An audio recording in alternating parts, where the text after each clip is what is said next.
DD10 news આપનું હાર્દિક સ્વાગત છે। હું છું હેપી અને હવે જોઈએ આજના મુખ્ય સમાચાર। આંબાબારમાં કન્યા કેળવણી અને શાળા પ્રવેશોત્સવ ઉત્સાહભેર ઉજવાયો। અરવલ્લી જિલ્લાના ભિલોડા તાલુકાના આંબાબાર ગામે આવેલી કુલદીપ હાઈસ્કૂલ અને આંબાબાર પ્રાથમિક શાળામાં કન્યા કેળવણી મહોત્સવ અને શાળા પ્રવેશોત્સવનો કાર્યક્રમ ઉત્સાહભેર યોજાયો હતો। કાર્યક્રમમાં ભિલોડાના મામલતદાર N.A. રાવ મુખ્ય મહેમાન તરીકે ઉપસ્થિત રહ્યા હતા। કાર્યક્રમ દરમિયાન વિદ્યાર્થીઓને શિક્ષણ માટે પ્રોત્સાહન મળે તે હેતુથી 300 ચોપડા અને 60 સ્કૂલ બેગનું વિતરણ કરવામાં આવ્યું હતું। LIC એડવાઇઝર મહેશભાઈ પટેલના હસ્તે વિદ્યાર્થીઓને સ્કૂલ બેગ અર્પણ કરવામાં આવી હતી।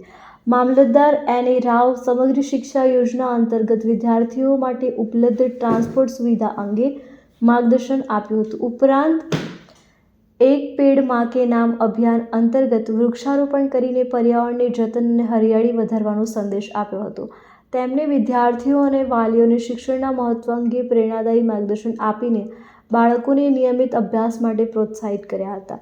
કાર્યક્રમમાં CRC મુકેશભાઈ પટેલ, આંબાબાર ગ્રામ પંચાયતના સરપંચ મહેન્દ્રભાઈ, શાળાના ટ્રસ્ટી શ્રી હારૂનભાઈ પલાત, આદિવાસી સમાજના આગેવાન નાનચંદભાઈ પલાત, રાયચંદભાઈ ઘાટિયા, તલાટી કમ મંત્રી મહેશભાઈ પટેલ, કુલદીપભાઈ હાઈસ્કૂલના આચાર્ય આરીફભાઈ મંસૂરી, પ્રાથમિક શાળાના આચાર્ય અરુણભાઈ પટેલ, ઘનીભાઈ મંસૂરી, પત્રકાર મહેશભાઈ ભગોરા, માર્થાબેન પલાત, વિનોદભાઈ પલાત તેમજ શાળાના શિક્ષકો, સ્ટાફ અને મોટી સંખ્યામાં ગ્રામજનો ઉપસ્થિત રહ્યા હતા। સમગ્ર કાર્યક્રમ ઉત્સાહપૂર્ણ વાતાવરણમાં સંપન્ન થયો હતો। વિદ્યાર્થીઓને શિક્ષણ પ્રત્યે વધુ પ્રેરિત કરવાનો પ્રયાસ સફળ રહ્યો હતો। રિપોર્ટર ફારૂક મંસૂરી, ભિલોડા।